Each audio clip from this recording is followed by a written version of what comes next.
Hello, Virtual English 4, and welcome to day 35 of Virtual English. My name is Paul Davidson, your English teacher. You all know that. Today we are this week we're going to take a little bit of a side jag. We're going to continue to analyze and interpret.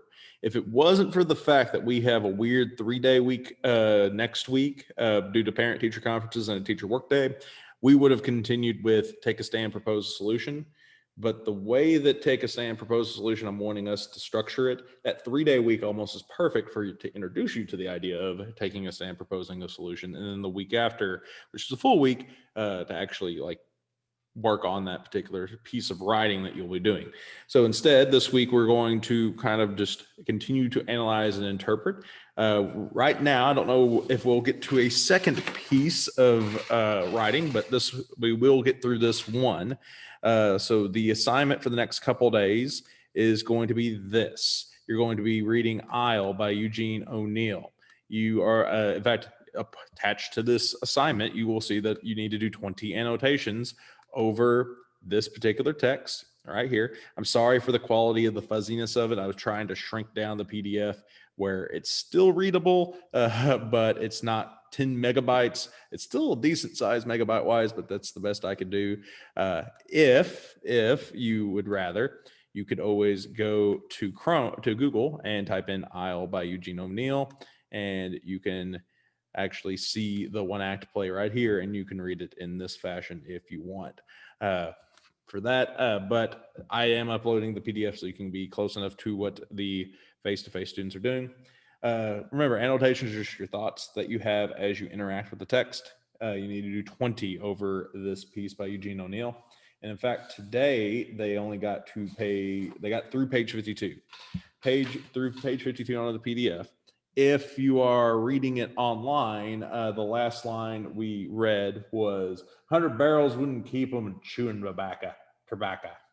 So that's where we left off. That's where we kind of stopped for the day if you're just wanting to read as much as we read as a class. But that's how far we got. Just need to do annotations, your thoughts as you interact with the text. The bigger assignment that we're doing at the end of this, and possibly to help you guide your annotation thoughts as you go, after reading Isle by Eugene O'Neill, compose at least a 250-word piece analyzing the one-act play. While writing, considering the following questions. What is the main idea expressed by the play? What can you point from the play that supports this being the main idea? Who in today's world would benefit from paying attention to the idea that this play is trying to develop, and why would they benefit?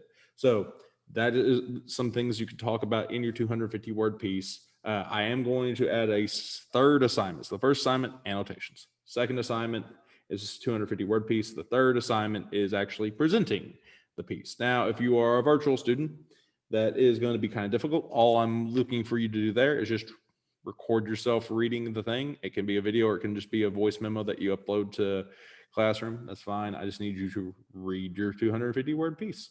And then you'll submit you'll still submit the written 250-word piece for me to do a 20-point grade on. But if you just read it, you get 5 points. All right.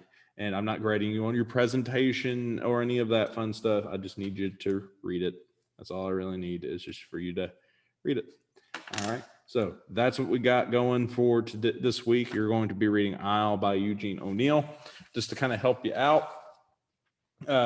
Eugene O'Neill, of course, is a famous playwright, and we talk about kind of his biographical life. At one point in time, he was a sailor, and this takes place on a boat. Then we flip to the next page and kind of sets the scene. There's a couple things to note about the scene, like taking into consideration like the weather and like some items in the setting that they are paid close attention to for no apparent reason. They usually, if it seems, why are they talking about that? That's something to take note of and think about.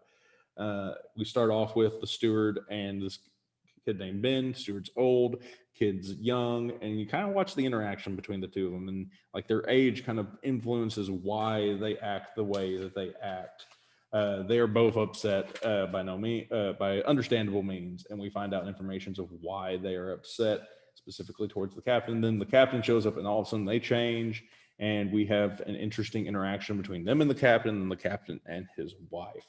And that is kind of where we left off on page 53. If you want to keep going, more power to you.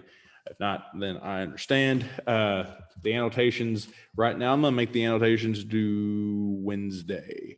But if it changes, I'll make sure to change the assignment date for everybody. So annotations are currently due Wednesday. I'm going to say the 250 word piece is going to be due Thursday. And that will also probably be the day that you present and whatnot. But we'll find out as the week goes on. Because this is the first time we're doing this, so there's some ebb and flow. So hopefully, so right now, as 250 words is due Thursday, your reading would be due Thursday, and your annotations will be due Wednesday. All right, but if it changes, I'll let you know. All right, I will see y'all later. And yeah, 20 annotations, 250 words, and read it out loud. That's all you got. We'll see you on the flip side.